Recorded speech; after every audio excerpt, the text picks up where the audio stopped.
Assalamualaikum warahmatullahi wabarakatuh.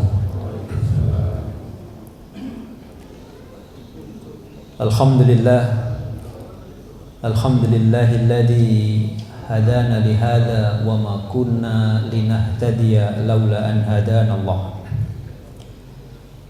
Asyhadu an la ilaha illallah wahdahu la syarika lah wa asyhadu anna Muhammadan abduhu wa rasuluh arsalahu Allahu bil haqqi basyiran wa nadhira. Allahumma shalli wa sallim wa barik ala nabiyil ummiyil karim Muhammadin wa ala alihi wa ashabihi wa man tabi'ahum bi ihsanin ila yaumiddin wa ba'd. Faqala Allah tabaraka wa ta'ala fi kitabihil karim Subhanaka la ilma lana illa ma 'allamtana innaka antal alimul hakim. Rabbi shrah li sadri wa yassir li amri wahlul 'uqdatam min lisani yafqahu qawli. Jamaah salat maghrib yang ulun muliakan dan yang dirahmati Allah Subhanahu wa taala. Alhamdulillah, tiada bosan-bosannya kita ucapkan kehadirat Allah Subhanahu wa taala atas berbagai limpahan nikmat, taufik dan hidayahnya yang senantiasa dilimpahkan kepada kita semua. Bersyukurlah dan berbahagialah ya. Insyaallah Bapak Ibu sekalian ini termasuk orang-orang yang diberikan kebaikan dan kebahagiaan oleh Allah Subhanahu wa taala. Amin. Apa buktinya? Hadis Nabi mengatakan, "May yuridillahu bihi khairan yufaqihu fiddin." Barang siapa yang dikehendaki oleh Allah kepadanya akan kebaikan, maka Allah akan berikan dia pemahaman terhadap agama. Jadi Bapak Ibu sekalian ini alhamdulillah termasuk orang-orang yang cinta ilmu, dan memang sudah sewajarnya bagi kita orang yang beriman tidak memiliki sikap bosan, tetapi justru harus memiliki sikap ingin terus mengulang-ulang. Karena terhadap sesuatu yang sifatnya penting itu kita tidak boleh bosan untuk mengkaji, untuk membaca, untuk mendengarkan. Jadi mungkin saja apa yang disampaikan oleh para dai penceramah itu mungkin akan kembali berulang, kembali disampaikan dan sebagainya. Tapi itulah ilmu agama ya.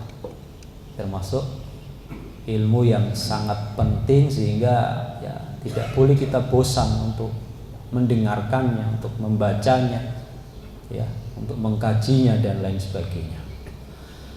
Apalagi dalam urusan agama itu membahas hal yang sangat penting lagi. Jadi ilmu agama itu penting, tapi di dalamnya ada hal yang sangat penting lagi, khususnya di dalam hal masalah akidah. Misalnya kalau belajar akidah ya seperti itu. Habis diulang lagi. Tapi masalah akidah ini sangat penting. Oleh karena itu pada kesempatan ini kita akan berusaha untuk menyampaikan ya beberapa penyimpangan yang terjadi khususnya di dalam hal bagaimana kita mencari wasilah atau perantara untuk mendekatkan diri kita kepada Allah Subhanahu wa ta'ala. Dari apa yang kita baca dan apa yang kita pelajari, paling tidak ada 3 hal yang saya simpulkan, yang ulun simpulkan dari kenapa terjadi penyimpangan dan salah kaprah ya seorang muslim di dalam mencari wasilah untuk mendekatkan diri kepada Allah seiring dengan keinginannya untuk mewujudkan hajat yang dia miliki. Yang pertama, tidak kita pungkiri bahwa ada kesalahpahaman dari seorang muslim ya, yang menganggap bahwa manusia, terkhusus lagi yang menganggap dirinya banyak dosa, itu tidak layak untuk minta secara langsung kepada Allah.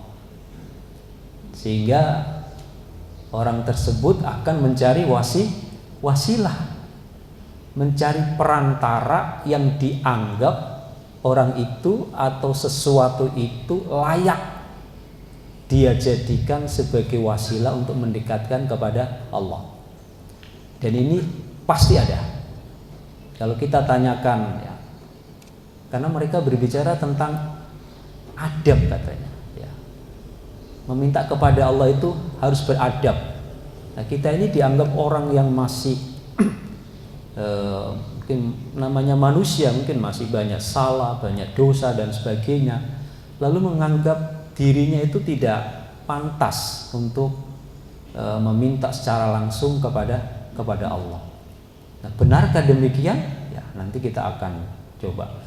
Yang kedua, ada juga kesalahpahaman ya, tentu yang tidak berdasarkan ilmu, maksudnya ya, tidak memiliki pemahaman agama. Jadi yang terjadi adalah kesalahan di dalam pemahaman atau keyakinan.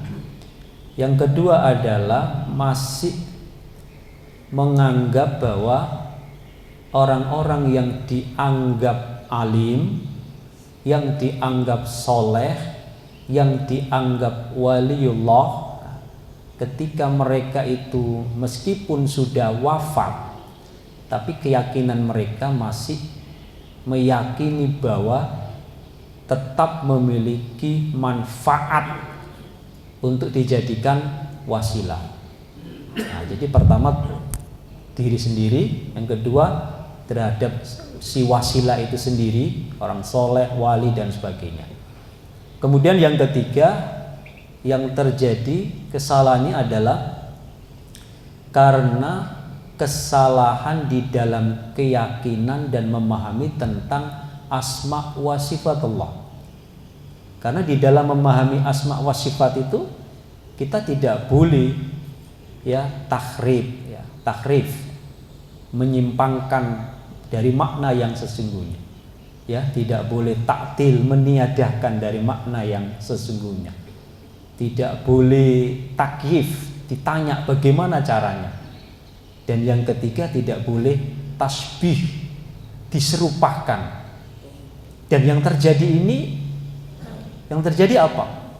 Banyak kesalahpahaman, Allah itu diserupakan sama dengan raja gitu. Ya, sering kita dengar itu ya. Jadi kita itu kalau minta kepada Allah itu harus seperti kita ini mau minta kepada raja. Rakyat jelata tidak boleh langsung menghadap kepada raja, minta dan sebagainya, lalu dianggap itu tidak sopan. Lalu harus melalui wasilahnya, ya, melalui perantara, mungkin apa, menterinya atau apa dan lain sebagainya. Nah, tiga hal itu yang ulun tangkap, lalu terjadilah kesalahpahaman ya, sehingga bertawassul yang merupakan ibadah yang sangat agung itu ternyata banyak terjadi penyelewengan dan penyimpangan. Kita bisa melihat apalagi kondisi saat ini di tengah kemajuan era yang canggih dengan teknologi informasi dan komunikasi yang semakin mudah gitu ya. Karena orang ada yang melakukan mungkin tabarruk, tawasul di tempat ini, di video, diviralkan dan sebagainya. Lalu sampai ketika muncul fenomena kejadian dihubung-hubungkan dengan yang terjadi pada saat itu, ya kalau orang nggak punya pemahaman yang berdasarkan dalil, akhirnya ya ikut tersesat. Nah, inilah PR kita, inilah bidang dakwah Muhammadiyah. Kalau melihat seperti ini nggak akan pernah berhenti. Ya, tujuan Muhammadiyah mewujudkan masyarakat Islam yang sebenar-benarnya. Itu sangat susah sekali diwujudkan. Sudah, ya memang sudah berhasil, tapi untuk 100% itu mungkin sampai ila yaumil qiyamah. Tetapi yang terpenting bagaimana kita sebagai warga Muhammadiyah di dalam berdakwah itu tetap yang menyenangkan, menggembirakan seperti itu. Karena ayat wal takum minkum ummatu yad'una ilal khair wa ya'muruna bil ma'ruf wa yanhauna 'anil munkar ditutup wa ulaika humul muflihun. Jadi dakwah orang Muhammadiyah itu memang harus menyenangkan, menggembirakan, membahagiakan, ya, tidak menakut-nakuti dan lain sebagainya. Bapak Ibu sekalian yang dimuliakan Allah Subhanahu wa taala. Di dalam sebuah kitab yang sangat populer dan kitab ini banyak diterima di beberapa negara, ya, kitabnya sangat kecil sekali yang berjudul Khudh Aqidataka Minas Sunnah, ya, Minal Quran was Sunnah. Ambillah akidahmu, karangan Syekh Muhammad Zamil Zainul. Sangat populer sekali, khusus tentang akidah. Nah, di dalam bab tawasul ada sebuah pertanyaan, ya. Pertanyaan seperti ini. Hal yahtajud du'a, ya? Hal yahtajud du'a lil wasitoti bashar. Yang artinya, apakah doa itu yang ditujukan kepada Allah perlu perantara makhluk? Berarti artinya apakah perlu bertawasul ketika kita menyampaikan doa kita kepada Allah dengan bertawasul kepada makhluk, baik yang masih hidup ataupun yang sudah meninggal, ya. Beliau menjawab, hal yahtajud du'a lil wasilati bashar. Beliau menjawab, la yahtajud du'a lil wasilati bashar. Beliau menjawab dan mengatakan tidak. Jadi tidak perlu kita bertawasul dengan makhluk di dalam kita memanjatkan ibadah, khususnya ibadah doa atau memohon pertolongan. Itu tidak perlu. Beliau mengungkapkan dalilnya, wa idza sa'alaka ibadi anni fa inni qarib ujibu da'watad da'i idza da'an falyastajibu li wal yu'minu bi la'allahum yarshudun. Al-Baqarah 186. Wa idza sa'alaka ibadi, apabila hamba-hambaku bertanya kepadamu, para nabi, anni tentangku, fa inni qarib, maka katakanlah bahwa aku itu dekat. Ujibu da'watad da'i, aku perkenankan doa bagi orang yang berdoa, idza da'an falyastajibuli, maka hendaklah mereka melaksanakan apa yang aku perintahkan, wal yu'minu bi, dan hendaklah mereka beriman kepadaku, la'allahum yarshudun, agar mereka mendapatkan petunjuk. Ini alasannya, ini dalilnya. Jadi tidak perlu Allah itu dekat. Nah, tapi hati-hati memaknai dekatnya di sini. Qurbullah wa ma'iyatullah. Nah, ini hati-hati bila salah dalam mengartikan kedekatan Allah, nanti dikiranya kedekatan secara jasad atau fisik. Nah, itu ya, laisa kamitslihi syai'un. Jadi Allah itu dekat. Al-maksud di sini adalah ilmunya. Jadi Allah itu maha melihat gitu. Allah itu maha mendengar. Allah itu meliputi segala sesuatu. Jadi tidak perlu kita pakai perantara ya. Tidak perlu pakai perantara. Al-Ghafir 60, ud'uni astajib lakum, berdoalah kepadaku, astajib lakum, akan aku perkenankan doamu. Di dalam hadis Nabi dari Abu Musa al-Asy'ari, ketika beliau bersama Rasul sallallahu alaihi wasallam di dalam sebuah perjalanan, kemudian melewati lembah, ketika melewati jalan naik mendaki, rombongan mereka bertakbir, Allahu Akbar, bertahlil la ilaha illallah, tapi dengan suara yang keras. Lalu ditegur oleh Rasulullah sallallahu alaihi wasallam, artinya tenang aja ya, santai, nggak usah gegabah dan sebagainya. Fa innakum la tad'una asamma wala ghaiban, karena sesungguhnya kamu itu tidak berdoa kepada asamma, zat yang tuli, ghaib wala ghaiban, dan juga tidak berdoa kepada zat yang tidak ada. Tad'una sami'an, kamu semua itu adalah berdoa kepada sami'an, zat yang maha mendengar, basiron, zat yang maha melihat, qoriban, zat yang maha dekat, dalam kurung adalah ilmunya tadi yang maha luas. Rawahu Bukhari. Nah, ini dasar yang dijadikan oleh jawaban beliau, hal yahtaju du'a liwasitati bashar. Dia menjawab tidak. Jadi tidak perlu kita menggunakan wasilah yang tidak dibenarkan oleh Allah Subhanahu wa taala. Jamaah sekalian yang dimuliakan Allah Subhanahu wa taala, al-wasitatu atau al-wasilatu itu ada dua ya. Yang pertama al-wasitatu atau wasilah, perantara antara Allah dan makhluknya, khususnya adalah dengan Nabi.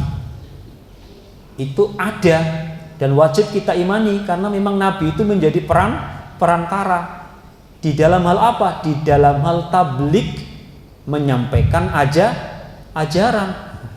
Kalau ini tidak kita imani, berarti kita nggak mengimani kerasulan Nabi.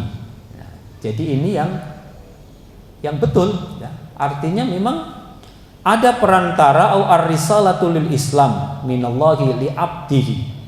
Jadi ya tidaklah efektif kalau Allah itu menyampaikan risalah ajaran Islam antar person.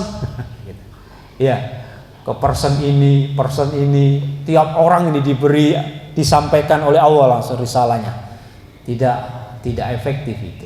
Lalu Allah utus yang namanya Nabi Muhammad SAW untuk menyampaikan risalah ajaran Islam ya, melalui risalah-risalah yang ada di dalam Al-Quran dan As-Sunnah. Itu wajib kita imani. Kemudian yang kedua, al-wasitatu bainal abdi ilallah. Nah ini ada yang boleh dan ada yang tidak. Bagaimana kita mengambil perantara atau bertawasul ya antara seorang hamba dengan mengambil tawasul kepada hamba atau makhluk Allah yang lainnya, yang tujuannya memang untuk memohonkan pertolongan atau berdoa kepada Allah Subhanahu wa taala. Nah, ini ada yang disyariatkan dan ada yang dilarang. Dilarang maksudnya ada yang ke bid'ah, bahkan ada yang menjerumus kepada kesyirikan. Jamaah sekalian yang dimuliakan Allah Subhanahu wa taala, jadi yang kita lebih dalami lagi ini adalah al-wasitatu bainal abdi ya ilallah, menjadikan perantara makhluk ya atau seorang hamba untuk ya mendekatkan diri kepada Allah Subhanahu wa taala. Dan ini bisa bid'ah dan bisa syirik nanti. Jadi anwa'ut tawasul ada 3 macam ya. Ada 3 macam tawasul. Tapi sebelumnya kita sampaikan dulu apa sih tawassul itu. At-tawassulu lughatan kullu syai'in yastati'u ay yuqarriba ilallah. Jadi tawassul itu ya sesuatu yang kita ambil yang ia bisa mendekatkan diri kepada Allah, itu secara bahasanya. Sementara at-tawassul istilahan ya diambil dari Quran, kullu syai'in yastati'u ay yuqarriba ilallahi azza wa jalla bitta'atil masyru'ati. Jadi jelas sudah. Yang namanya tawassul secara istilahi berdasarkan Al-Qur'an dan juga sunnah Nabi adalah sesuatu yang bisa mendekatkan diri kepada Allah dengan melakukan ketaatan yang disyariatkan atau diperintahkan. Jadi sholat ini tawassul. Jadi secara jelas kalau mau mendekatkan diri kepada Allah dengan apa? Dengan melakukan ketaatan. Itulah yang sesungguhnya tawassul itu. Itulah yang sesungguhnya kita melakukan tawassul. Punya hajat, punya keinginan, ya, punya cita-cita, bagaimana supaya itu terwujud dan sebagainya. Kita mohon kepada Allah Subhanahu wa taala. Bagaimana tawassulnya? Tawassulnya adalah bisa dengan berwudu, mendirikan sholat sunnah 2 rakaat. Setelah itu kita berdoa. Itulah yang tawassul yang benar. Banyak kisah-kisah orang yang pendosa, yang ahli maksiat dan lain sebagainya. Tapi ketika dia menghadap kepada Allah Subhanahu wa taala dengan betul-betul hati yang ikhlas, diijabah doanya tanpa melalui perantara yang justru malah menjadikan kemurkaan Allah Subhanahu wa ta'ala. Dan itulah yang diharapkan di dalam Al-Quran dan As-Sunnah yang sebenar-benarnya tawassul itu. Di dalam Al-Quran yang berbicara tentang tawassul, Quran surah Al-Maidah ayat 35, Allah berfirman, ya ayyuhalladzina amanu taqullaha, wahai orang-orang yang beriman, bertakwalah kepada Allah, wabtaghu ilaihil wasilah, dan carilah olehmu perantara untuk mendekatkan diri kepada Allah, wajahidu fi sabilihi la'allakum tuflihun, dan berjihadlah di jalan Allah agar kalian menjadi orang-orang yang beruntung. Jadi memang ada perintahnya ya, kita disyariatkan memang mencari wasilah. Kita disyariatkan untuk bertawassul. Cuma tawassulnya bukan tawassul yang kebanyakan menyimpang. Ibnu Abbas ya, ketika menafsirkan ayat ini, beliau mengatakan yang dimaksud tawassul di sini adalah al-qurbatu ilallahi bil ibadati.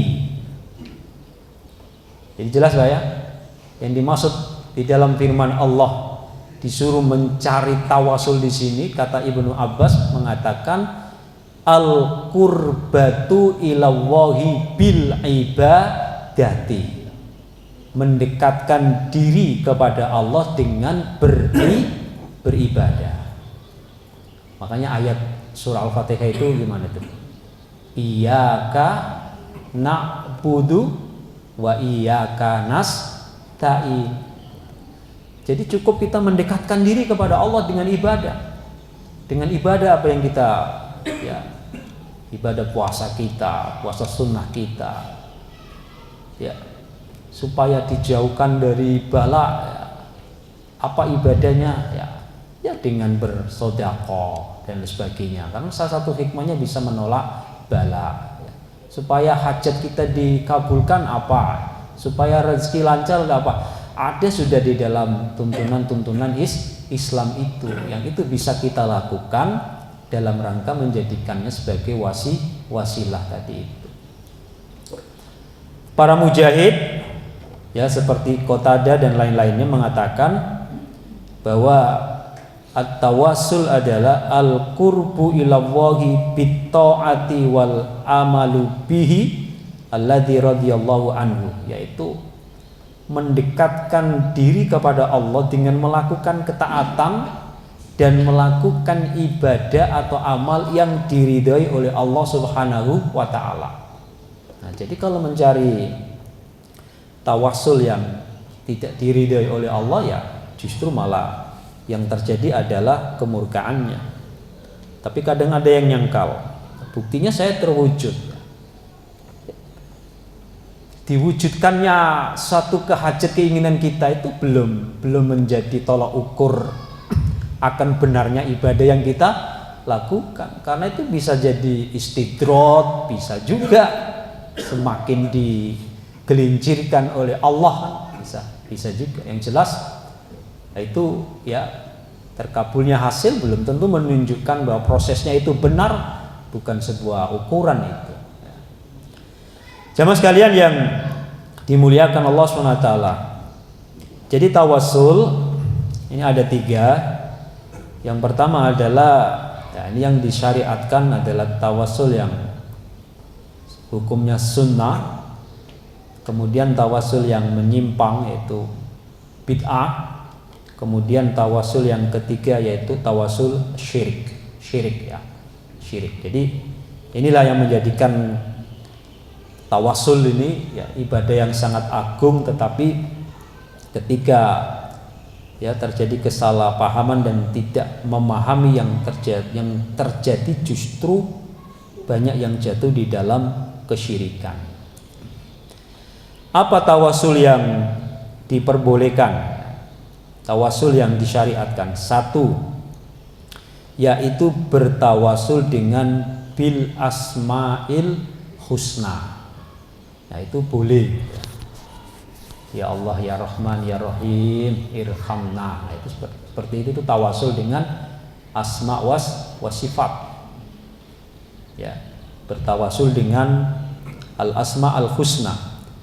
Nama-nama Allah, sifat-sifat Allah itu menunjukkan kebesaran, menunjukkan keagungannya. Makanya disebut al husna. Misalnya kalau nama, sifat tidak menunjukkan kebesaran, tidak menunjukkan keagungan, tidak bisa disebut al-husna baik.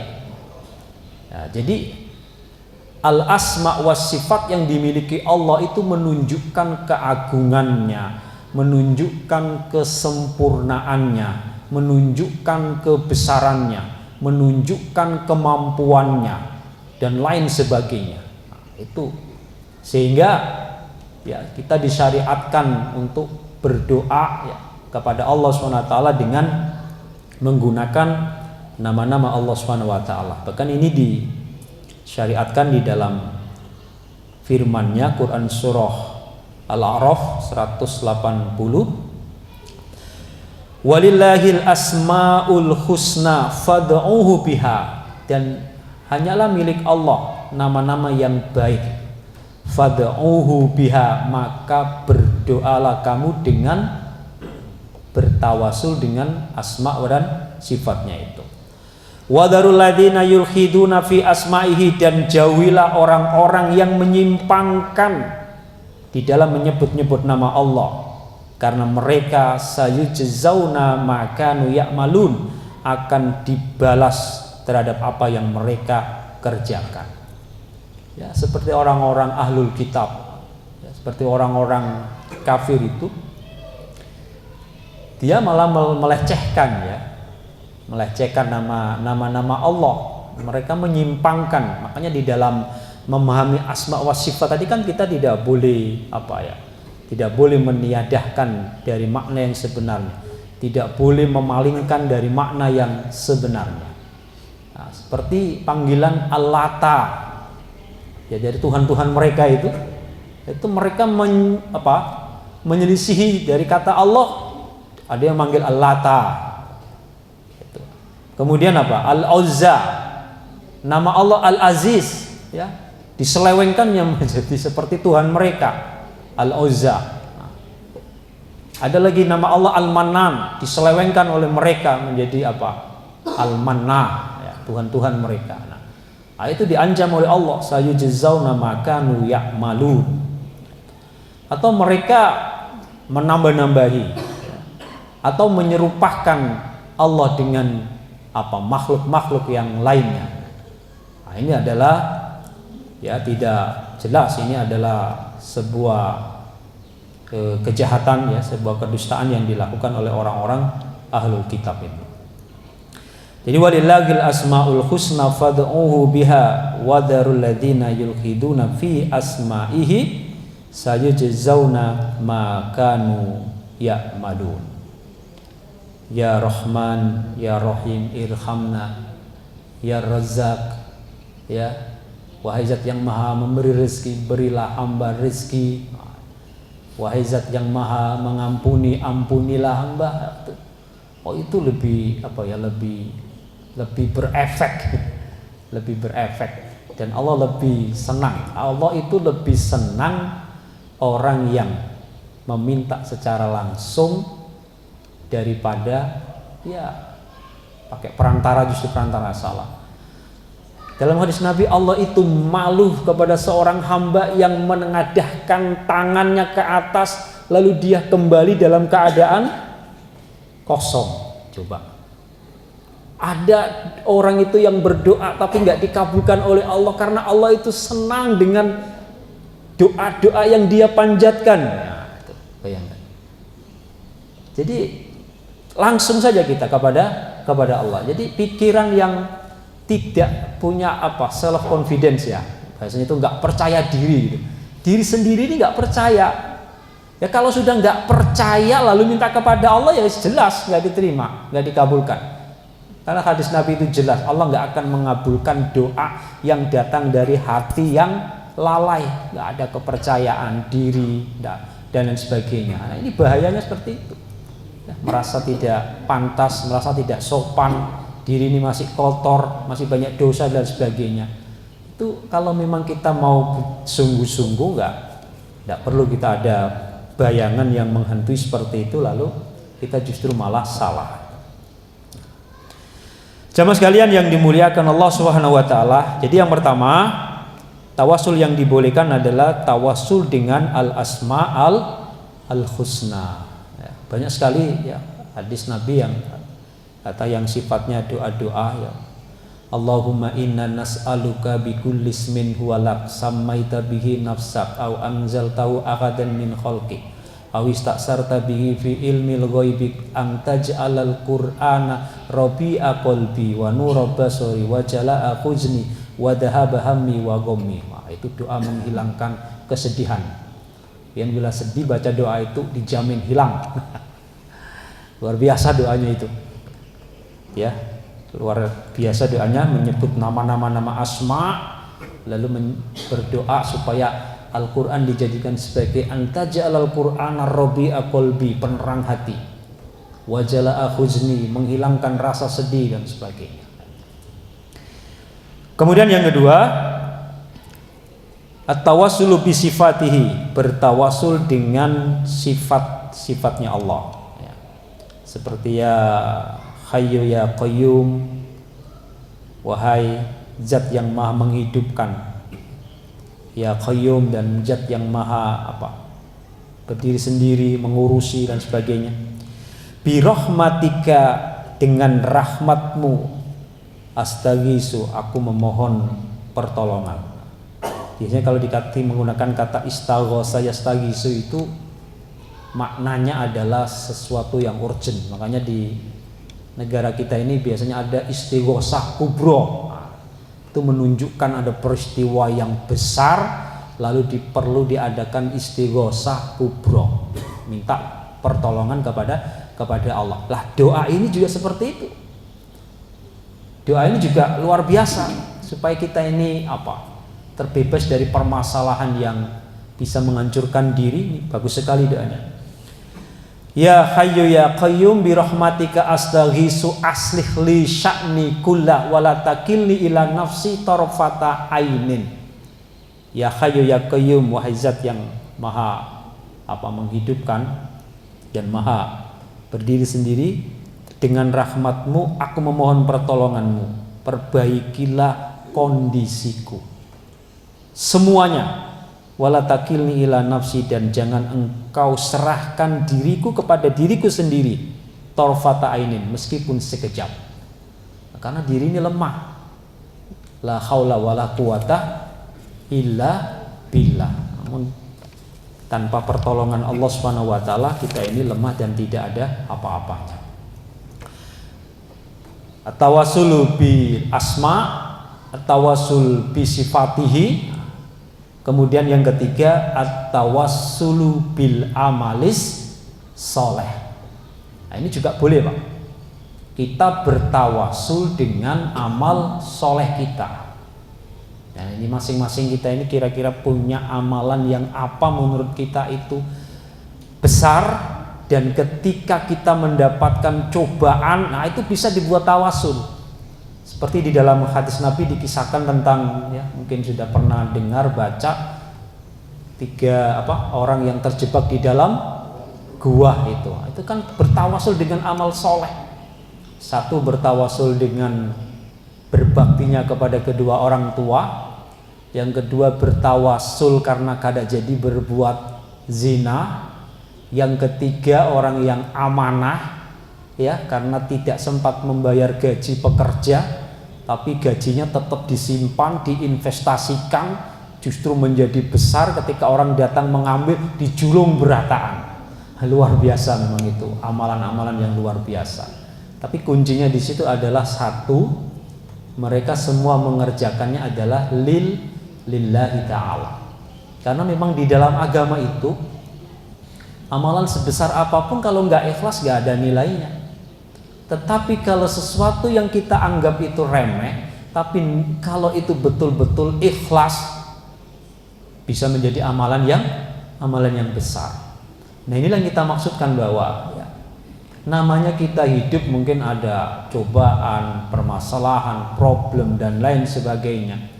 Ya, ketika kita merasa ingin keluar dari problematika itu, bisa kita berwasilah dengan ibadah apa yang sudah kita lakukan. Ya, boleh, silakan. Jadi dibolehkan berwasilah dengan amal soleh. Jadi nyambung dengan tadi wabtaghu ilaihil wasilah tadi yang dimaksud dengan at-taqarrubu ilallahi bitta'atil masyru'ati. Yang tidak lain adalah dengan beribadah. Kemudian yang keempat, at-tawassulu bitolabi du'air rajulis soleh. Itu boleh. Maksudnya adalah bertawassul dengan meminta doakan kepada orang soleh. Nah, itu boleh. Ulun minta doa supaya didoakan Ustadz Sulikan. Nah, itu boleh. Nah, ini juga terjadi kepada di zaman Rasul. Ada orang yang buta minta didoakan, wahai Rasul, doakan saya supaya saya bisa melihat. Ya, kata Rasul, kalau memang mau didoakan boleh, tapi kalau kamu mau bersabar juga bagus. Tapi yang buta ini tetap minta didoakan. Artinya disuruh berwudu, lalu disuruh membaca doa yang diajari oleh Nabi, akhirnya dia bisa melihat. Nah, itu boleh. Jangan salah paham ya. Bukan berdoa kepada orang yang soleh itu, bukan. Ya, tetapi minta didoakan seperti itu. Nah, itu boleh. Ya, itu boleh. Kemudian bertawassul dengan al-iman. Ya, iman kita ini boleh kita jadikan bertawassul. Sebagaimana firman Allah SWT dalam Quran surah Al-Imran 193, Rabbana innana sami'na munadiya yunadi lil imani an aminu bi rabbikum fa'amanna. Rabbana faghfir lana dzunubana wa kaffir anna sayyi'atina wa tawaffana ma'al abrar. Boleh kayak ini nah. Kita mendengar ceramah, ada anjuran mengajak untuk beriman. Lalu hati kita tertarik untuk meningkatkan keimanan. Nah, itu bisa kita jadikan tawassul. Ya Allah, ketika aku mendengar orang menyuruhkan untuk supaya beriman kepada Allah, maka di saat itu ya Allah, aku meningkatkan imanku, aku beriman kepadamu. Itu boleh dijadikan bertawassul. Kemudian yang selanjutnya, bertawasul dengan akidah kita. At-tawassul bitauhid. Kan Quran surah Al-Anbiya 86,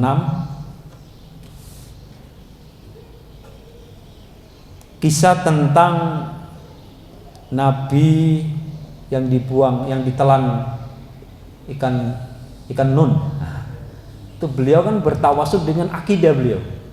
La ilaha illa anta subhanaka inni kuntu minadz dzalimin.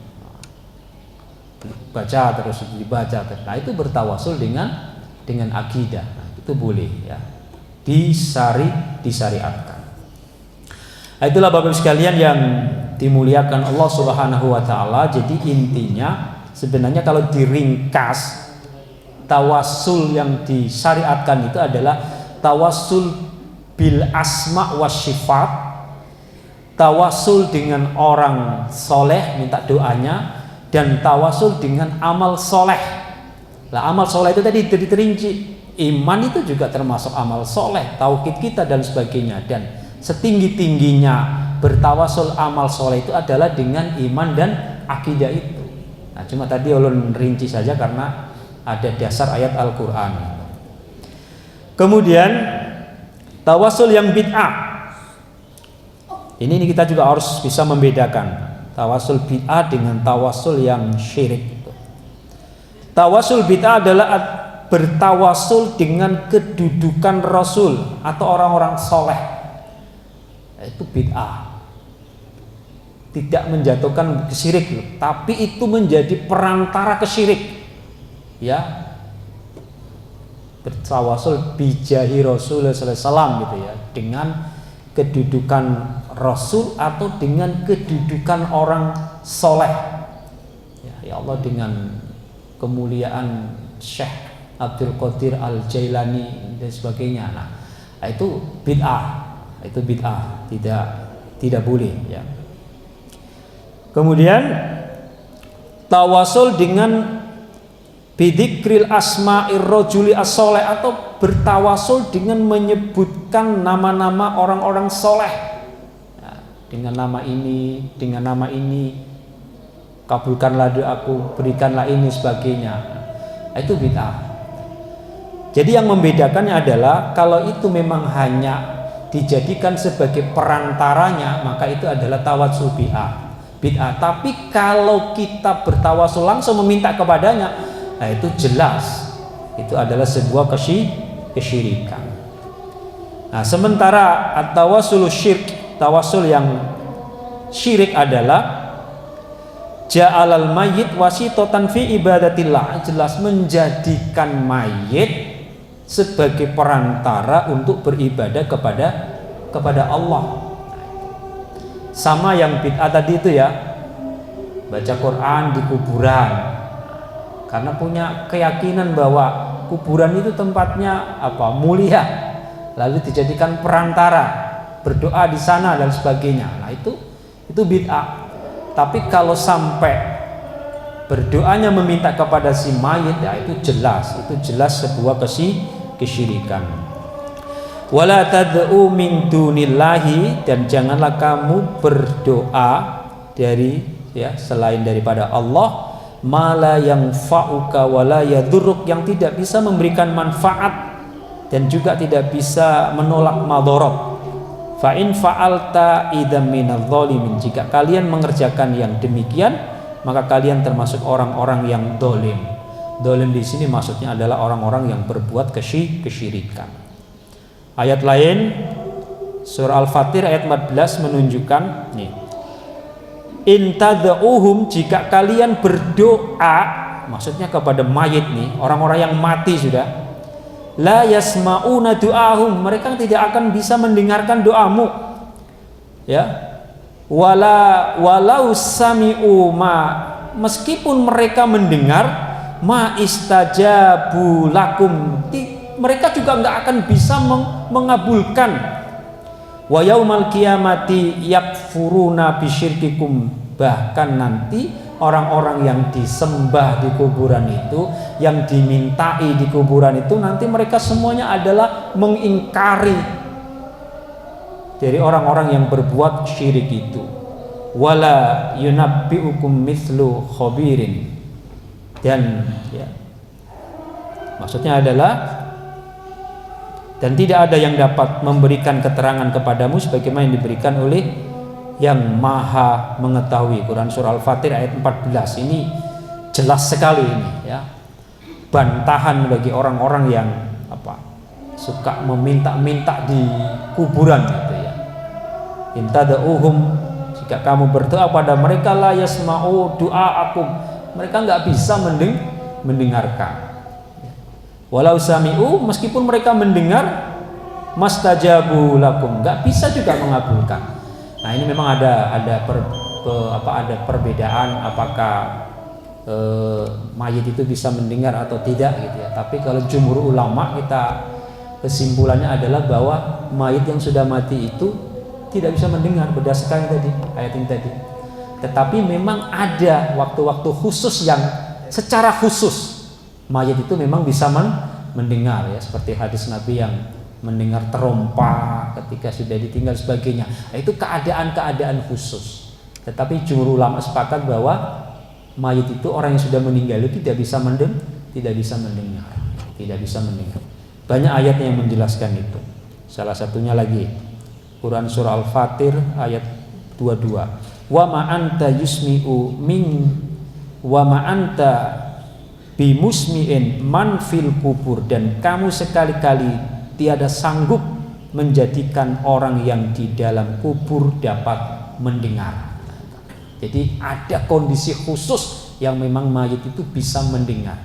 Tetapi sejatinya adalah mayit itu tidak bisa mendengar karena memang sudah berbeda antara alam barzah dengan alam dunia. Barzah itu artinya dinding pemisah, beda sudah kehidupannya. Bapak Ibu sekalian yang ulun muliakan, itulah yang dapat ulun sampaikan ya, berkisar tentang ibadah yang sangat agung yaitu tawasul ya. Tapi kondisi zaman modern sekarang ini banyak sekali yang terjebak di dalam tawasul yang sifatnya syirik, yang itu sangat jelas sangat berbahaya sekali ya. Itu tadi ya, 3, tidak ada kepercayaan diri untuk langsung minta kepada Allah, adanya salah pemahaman bahwa orang-orang yang sudah mati itu dianggap bisa mendatangkan manfaat dan bisa menolak madharat. Kemudian juga salah di dalam pemahaman atau menyerupakan Allah seperti makhluk atau seperti raja ketika mau meminta harus pakai perantara dan sebagainya. Padahal sesungguhnya perantara yang paling disyariatkan adalah berwasilah kepada Allah dengan melakukan ketaatan dan beribadah kepada Allah Subhanahu wa ta'ala. Itulah wasilah yang benar, itulah wasilah yang disyariatkan sesuai Al-Quran dan sunnah Nabi Sallallahu Alaihi Wasallam. Demikian apa yang dapat ulun sampaikan. Wallahu a'lam bishawab. Kurang lebihnya mohon maaf. Subhanakallahumma wa bihamdika asyhadu an la ilaha illa anta astaghfiruka wa atubu ilaik. Assalamualaikum warahmatullahi wabarakatuh.